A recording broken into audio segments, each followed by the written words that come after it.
고층 빌딩들이 즐비해 있는 중국 대도시의 화려한 모습들입니다. 그런데 지금 이런 도시들의 크나큰 위기가 닥쳤다고 합니다. 도시를 공포에 몰아넣고 있는 위협의 정체는 다름 아닌 지반치마였는데요.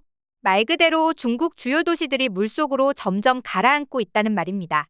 급기야 이런 상황에 수억 명이 한국을 포함한 다른 나라로 밀려들 수도 있다는 공포가 현실로 드리워지면서 난리가 났다고 하는데요. 과연 지금 중국엔 무슨 일이 일어나고 있는 걸까요?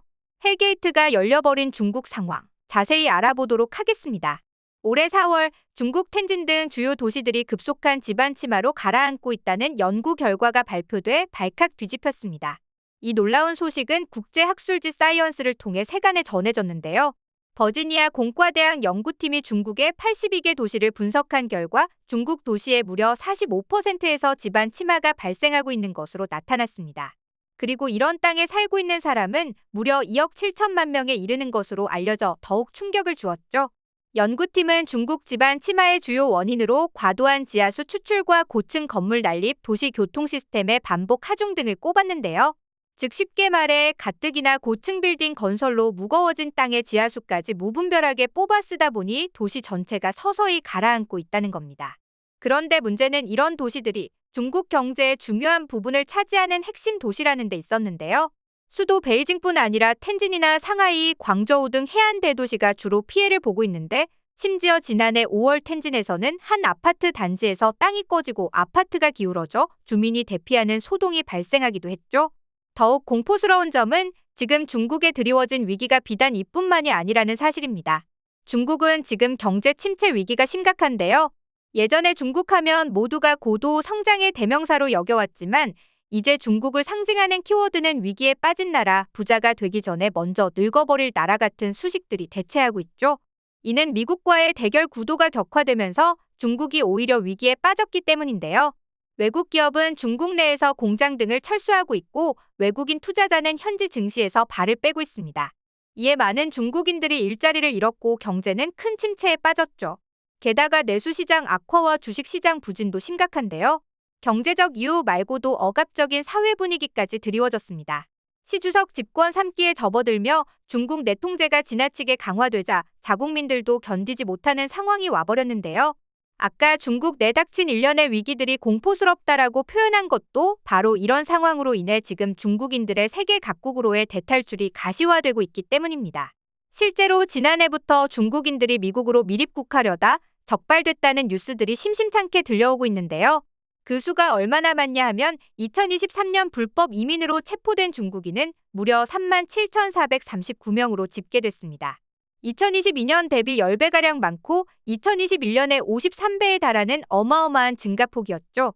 심지어 이들의 탈출 루트는 목숨을 건 위험천만한 과정의 연속이라는데요. 이들은 무비자 입국이 가능한 에콰도르로 간 뒤 현지 브로커에게 수천 달러를 주고 멕시코를 통과해 미국으로 넘어가는 것으로 알려졌는데 그중 거쳐가는 다리엔 갭은 죽음의 정글로 불릴 정도로 악명 높은 곳으로 손꼽힙니다. 급류가 흐르는 가운데 높은 산과 정글, 독사와 독충으로 뒤덮여 있기 때문이죠. 말 그대로 목숨을 잃을 수도 있는 루트지만 중국인들은 지금 이런 죽음의 정글도 마다하지 않고 밀입국을 시도하고 있다는데요. 이것 하나만 봐도 지금 중국이 예전처럼 많은 사람들한테 기회를 제공할 수 있는 나라는 아니라는 걸 금세 알 수 있는 부분입니다. 그런데 심지어 탈출을 하는 중국인들은 현지에서 일자리를 못 구해서 먹고 살기 힘들어서 탈출하는 이들뿐만이 아니라는데요. 지금 중국 고액 자산가들도 탈출 행렬에 가담하고 있는데 이들의 타깃이 바로 우리나라 또는 일본인 것으로 전해져 이목이 쏠렸습니다. 실제로 올해 들어 중국 부자들이 자녀를 우리나라나 일본 등으로 유학 보내 현지 부동산을 구매하는 등 삶의 터전을 옮기는 경향이 두드러지고 있는데요.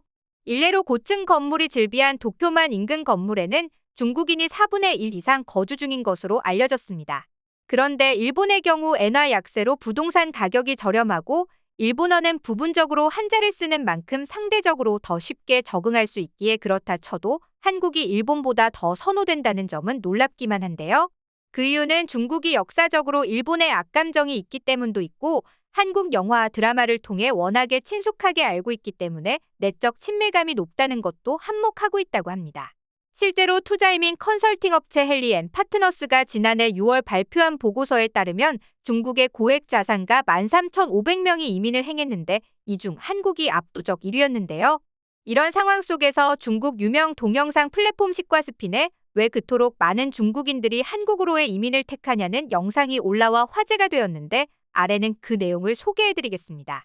1990년부터 2020년까지 중국인들이 가장 많이 이민 간 나라 통계를 보면 1위는 미국 131만, 한국은 78.3만, 일본은 62.5만, 호주는 55.5만, 캐나다는 53.1만이었다. 여기서 가장 놀라웠던 건 2위를 차지한 한국이었다. 그렇다면 왜 이렇게 많은 이들이 한국으로 이민을 택하는 걸까? 우리의 인상 속에 한국은 일본보다도 작은 나라다. 그리고 세계인의 평가를 봐도 한국은 여러 면에서 일본보다 못한 나라다. 편견도 심하고 자랑하기 좋아하는 나라 한국. 그런데도 왜 30년간 그렇게 많은 중국인들이 한국으로 향했을까? 여러 자료를 찾아보고 나서 나는 그 해답을 얻을 수 있었다. 1990년대 이후 한국은 엄청난 경제적 발전을 이루면서 한 가지 문제에 부딪혔다. 바로 기술 경쟁력 부분에 있어서 심각한 인재 부족 현상을 겪은 것이다. 이때부터 한국은 이민 정책을 손보기 시작했다. 이로써 해외 우수한 인재들을 많이 들여오려는 목적이었다. 그리고 이는 실제로 효과를 보기 시작했다. 중국을 포함한 많은 인구가 1990년대를 기점으로 엄청나게 한국으로 몰려든 것이다. 그런데 이 영상 내용보다 막상 더 눈에 띄는 건 밑에 달린 중국인들의 댓글이었습니다. 사람들은 더 높은 곳으로 가길 원한다. 이것은 자연스러운 수순이다. 행복한 삶을 추구하지 않는 사람이 어디 있겠습니까? 왜냐하면 지금 중국 경제가 말이 아니니까. 제3세계가 선진국으로 이민하는 것은 너무나 당연한 일이다. 한국과 일본에서는 70세 노인도 자신에게 맞는 일자리를 찾을 수 있다. 돈 벌기도 쉽고 환경과 기후도 쾌적하고 음식도 안전하고 얼굴도 비슷하고 이민 비용도 저렴해요. 가지 않을 이유가 있습니까? 많은 중국인들이 한국에 동화되어 많은 사람들이 한국으로 이주합니다. 물은 낮은 곳으로 흐르고 사람은 높은 곳으로 간다. 한국은 중국보다 잘 사는 선진국이고 중국과 달리 일자리 기회도 훨씬 더 많은데 가지 않을 이유가 전혀 없다는 댓글들이었는데요. 하지만 이렇게 가뜩이나 많았던 중국 인구가 더 몰려들면 생길 문제점들에 대한 우려도 만만치 않은 상황입니다. 제주도 사례를 떠올려보면 쉽게 답이 나오는데요. 제주도는 지금 알다시피 중국의 섬이라는 말이 나올 정도로 중국인에게 점령당했죠. 비자 없이도 30일간 머무를 수 있게 되면서 제주도는 단숨에 중국인들의 해외 여행지로 떠올랐는데 문제는 중국인들은 2010년대부터 제주 관광에만 그치지 않고 이곳의 땅을 사들이기 시작하면서 문제가 불거지기 시작했는데요. 지난 2016년 제주도의 상가 거래 총액 중 중국인이 차지하는 비율은 19%에 달했습니다. 2019년 말 기준 중국인이 소유한 제주도 땅은 약 300만 평 정도로 파악되는데 이는 전체 외국인이 보유한 제주도 땅의 43.5%에 달하는 압도적인 비율이었죠. 이게 가능한 이유는 제주도가 외자 유치를 위해 10억 원 이상을 투자한 외국인에게 거주 비자를 발급해주는 정책을 시행했기 때문인데요. 10여 년 전에 이런 제도가 도입됐는데 당시만 해도 이렇게 많은 중국인들이 몰려들지 예상하지 못했다고 합니다. 하지만 상상 밖으로 많은 중국인들이 제주도에 정착하면서 지금 제주도는 부동산 과열 등 여러 부작용이 잇따르고 있죠. 심지어 영주권만 얻고 투자금을 회수하는 이른바 먹튀 논란까지 불거지고 있는데요. 이뿐만이 아닙니다. 중국 자본이 상권을 조금씩 잠식하면서 동네 일대가 차이나타운으로 변하는가 하면 임대료가 폭등하는 등의 부작용도 적지 않죠. 이에 부동산 전문가들은 중국인의 국내 부동산 사재기가 임대료 상승의 주범이 될 수 있다는 우려를 내비치고 있는 상황인데요. 여기에 불과 한 달 전에도 제주도 길거리에서 볼일을 보는 중국인으로 인해 현지인들이 불편을 겪는 등 공해도 말이 아닙니다. 결국 지금 여러 위기가 닥친 중국인들의 대탈출 그리고 그 목적지로 한국이 거론되면서 제주도의 악몽이 한국 전체로 번지는 것 아니냐는 우려가 커지고 있는데요. 중국인들의 탈출 러시가 더욱 가속화되고 있는 지금 이에 대한 적절한 대책 마련도 시급한 것으로 보입니다.